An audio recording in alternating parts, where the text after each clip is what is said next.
Alright you guys, game number 4, final game of today's game analysis live stream, and we will see another game by King Hunter, and we have King Hunter with the white pieces against Tactical Wizard. So let's see how this develops. So we have the, I guess, Queen's Indian here, and here Queen c2, and now knight takes c3 is the clear main move, but your opponent plays f5, and I'm not sure if you're still familiar with the position, but actually it doesn't matter. Even if you're not, take a look and see what changed now. Because here you could also move this knight to pin the bishop, to pin the knight on e4, but black has a way to move the knight with tempo attacking the queen. So this is, well, one of the reasons why you play queen c2, I guess. Also, of course, to be able to take back with the queen on c3. But after f5, you could now pin the knight, and this would be just really uncomfortable, because here black cannot unpin himself with tempo, as after knight takes c3, you take on b7 and you say thank you very much. So black would need to make a choice between two somewhat uncomfortable moves, either knight d6, takes, and now the knight on b7 is just out of the game. Play in the center e4 is great for white, or play d5 here, but then we reach a stone wall similar to what we'll see in the game, but with your knight already on e5 and everything has been going pretty well. So this would be also good for white. Alright, you play b3. Of course, this is a possible move, but yeah, if you have a chance like that early in the opening to get an advantage, to put pressure on your opponent, it's of course nice to grab it by the bolts. Takes, bishop b2, knight c6, rook ac1. And I found this, by the way, before I forget to mention, I found this interesting here that you clarified the pawn structure immediately. And I think I like this decision. Otherwise black might play c6, so you could take back with the pawn, c-pawn on d5, but you took on d5 and you knew, okay, maybe later on I can put pressure along the c-file on this pawn on c7. So I like this decision.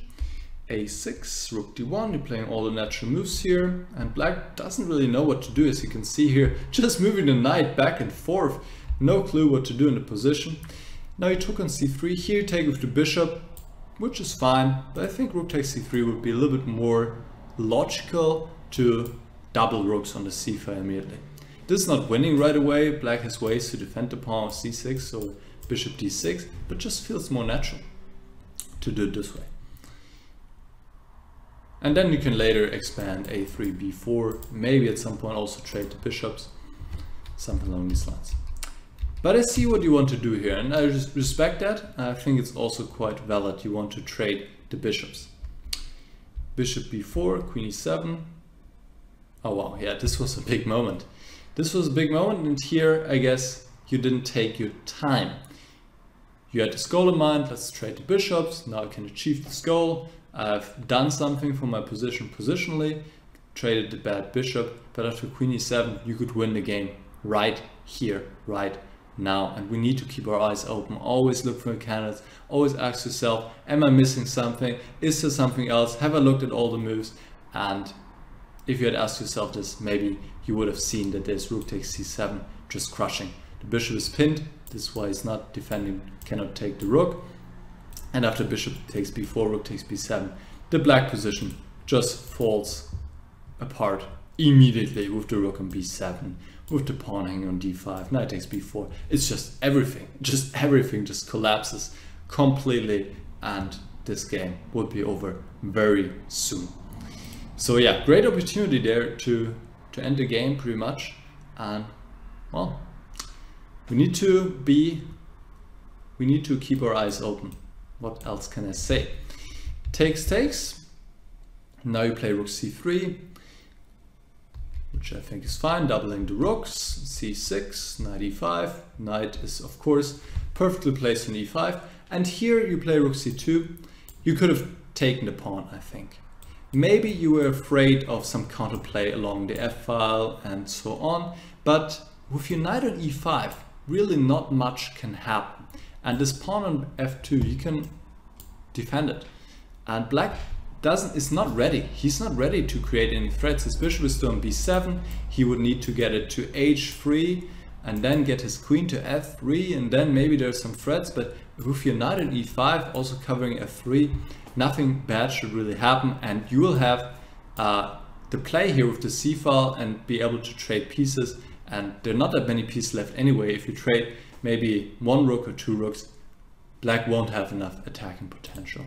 So this is what I talked about earlier in the stream in game 1, a critical moment. Can you take? Can you not take? If you can take, and if it works, you're just a pawn up and close to winning, pretty much, if not winning. So you want to check this and take your time here and make sure you're making the correct decision.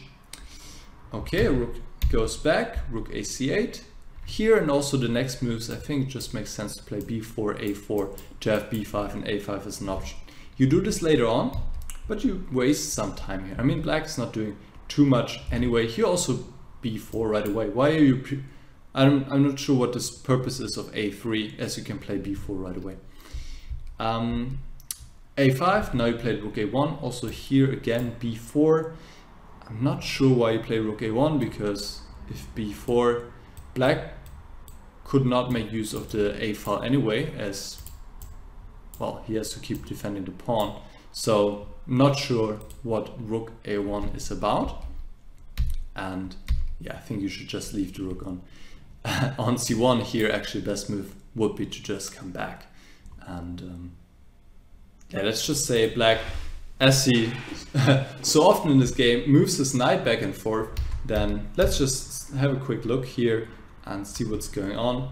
Some positions you can see if b5 is working, just have to make sure you have something good after c5, and you can now occupy the a file yourself, threaten rook a7, and you have ideas to improve your position. Black is just passive, has to wait, his bishop is so bad, his structure is bad, his king is bad. Yeah, tough position to defend for black. Yeah, and here, yeah, you play f3, and that's a move I don't like, because I'm not that scared by the knight on e4. Not that scared. Can stay there, and with f3, you know, with pawn moves we always have to be careful. We can never take them back. Once you have played a pawn move, you cannot take it back. And there's also the quote, every pawn move creates weaknesses.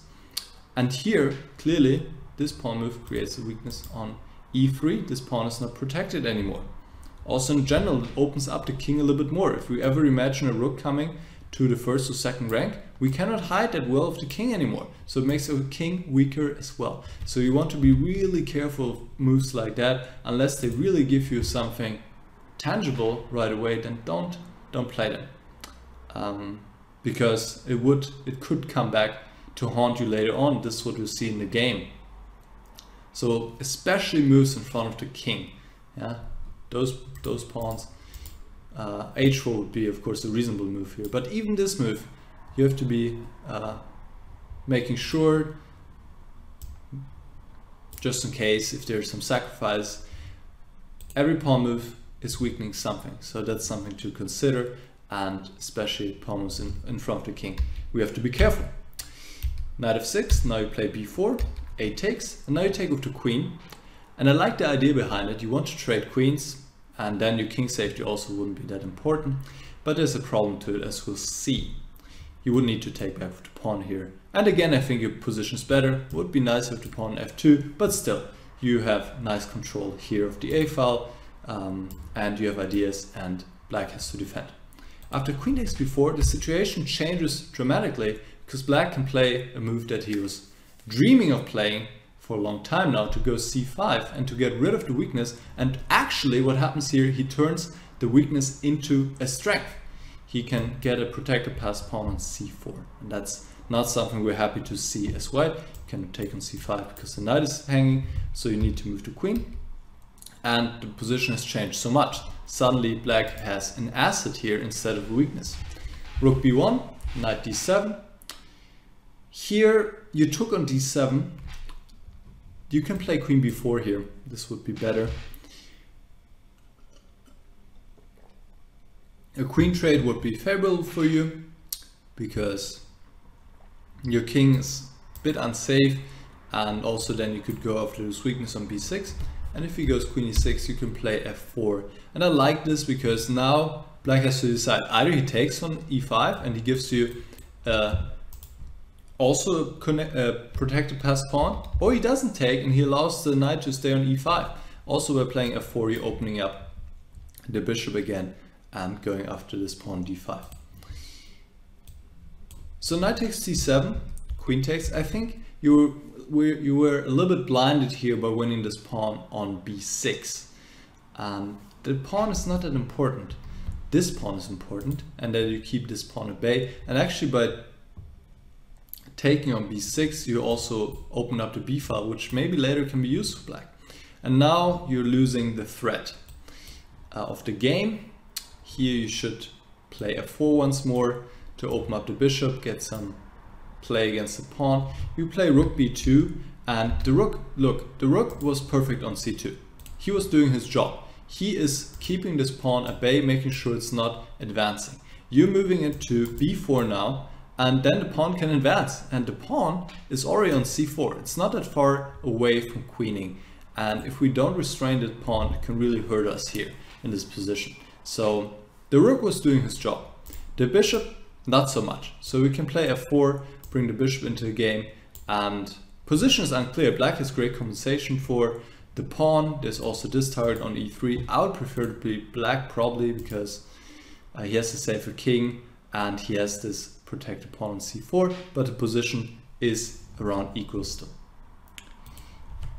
But here now it's going in the wrong direction. Here you would need to keep the rook on e2. Of course, this was not your plan. Play rook e2 here. This looks awkward, but this was needed because of the rook b4. Black is winning already. He played c2 here. He missed his chance. He should go after this pawn already. And now we see the drawbacks, right? This is what I was talking about. Because you played f3, now e3 is a weakness, and here king f2, rook e8, rook e1, c2, and it's pretty much over. There's c1 queen as a threat, and with rook b3 there's bishop a4, threatening c1, threatening the rook. The best thing you can do is to play rook c1, but yeah, you lose the exchange, and black doesn't even have to take right away. Maybe he plays rook c6 first. This is lost. So your opponent missed this. He played c2, rook c1, bishop a4, and here you play bishop f1. You need to bring this queen back. The queen needs to help defending.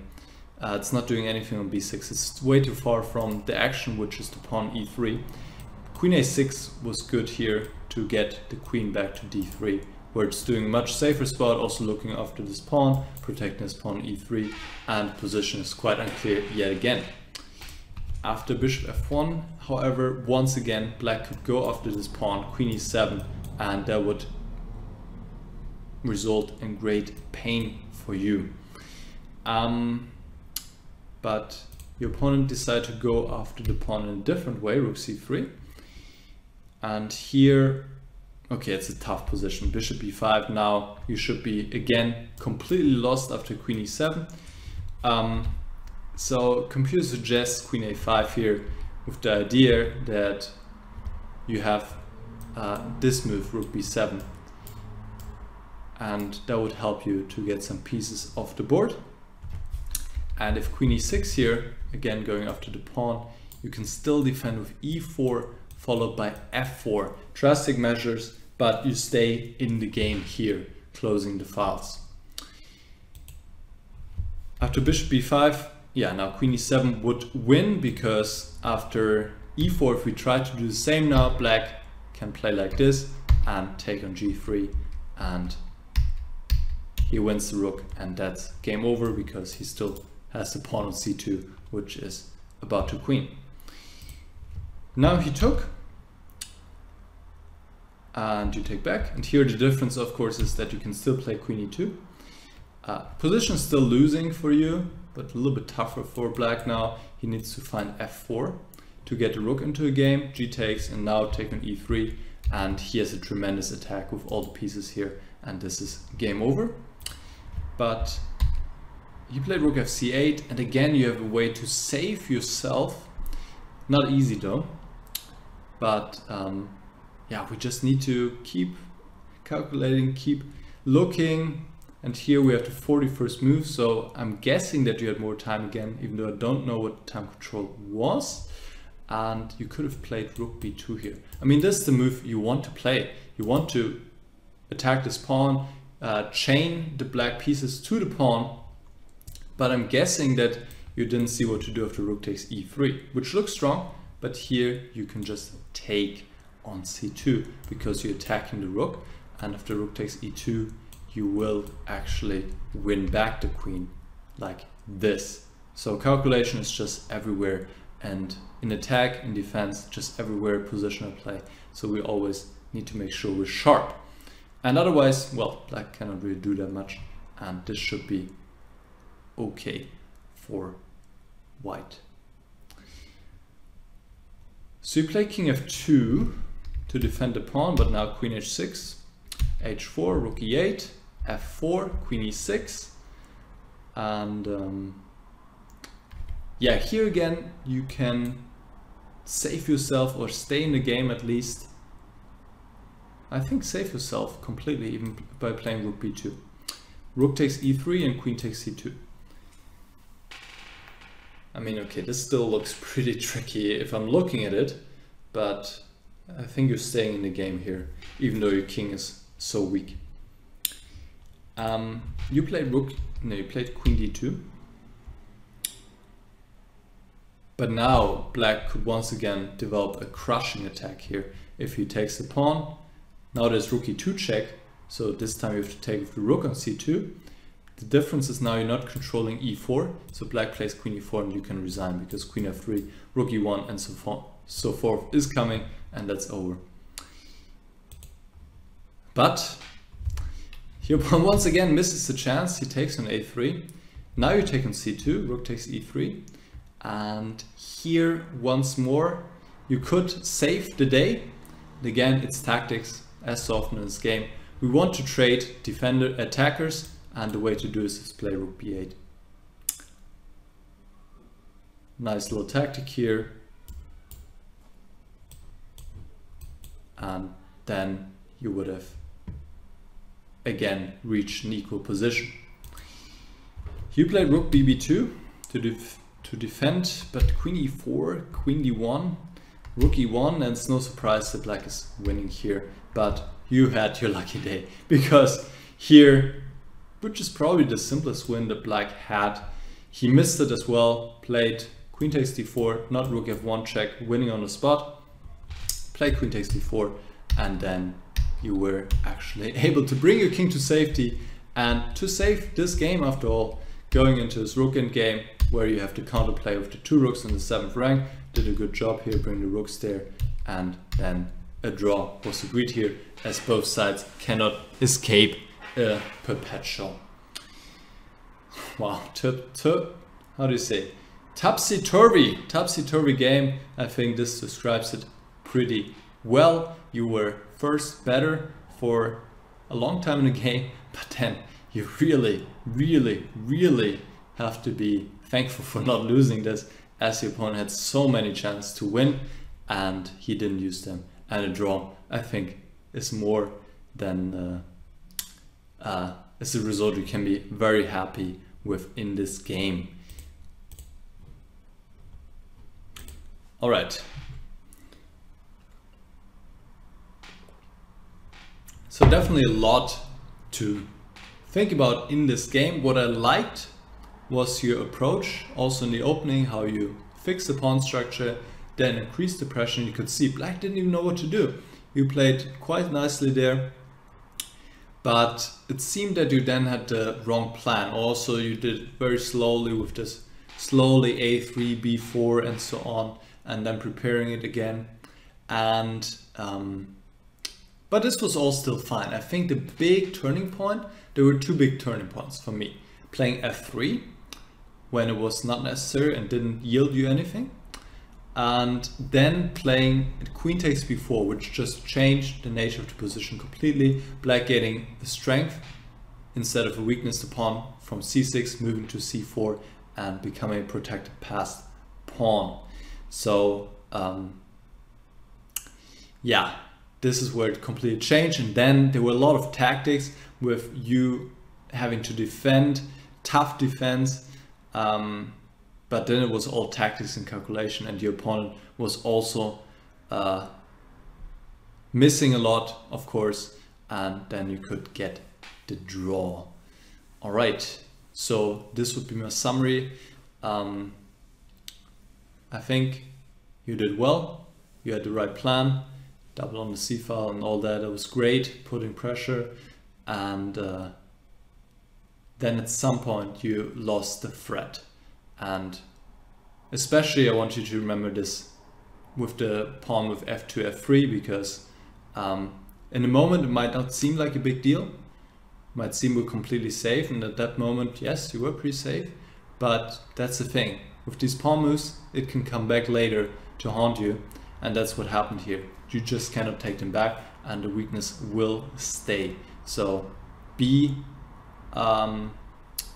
careful with these pawn moves. That's all I want to say. And then, yeah, tactics training, of course, is as always very much helpful and will help you in future games to see these little tactical defensive ideas that I covered here. All right, let me check the chat once more to see if there are any open questions left.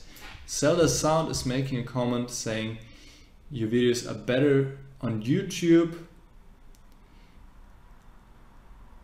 Well, okay, I'll think about this, and thanks for the feedback as well regarding on whether to stream on Twitch or YouTube. Alright, you guys, those were the 4 games. Thanks a lot to Mario and King Hunter for supporting me, sending in the games, and I hope this analysis proved useful for you guys. If you have any questions, let me know, of course. You got my email and everything. Yes, and for everybody else watching, if you also want to have a game analyzed like this, then please check out the description where you can read how to do it. And well, all I have left to say is thank you guys for watching, and I hope this was instructive, helpful. I think actually that these analyses are probably it's one of the most instructive content I have on my channel, because, well, just game analysis, and there's always a lot to talk about, and it really, with these games, I can really go into a lot of different facets and where people make mistakes, and Mario and King Hunter really give me great opportunities to do so with their games, and I think at least that I can really give a lot of value here, at least I hope so. Alright, so that's all I have to say. I hope you guys enjoy the rest of your evening or wherever you are, and hope to see you again soon on my channel. Bye bye.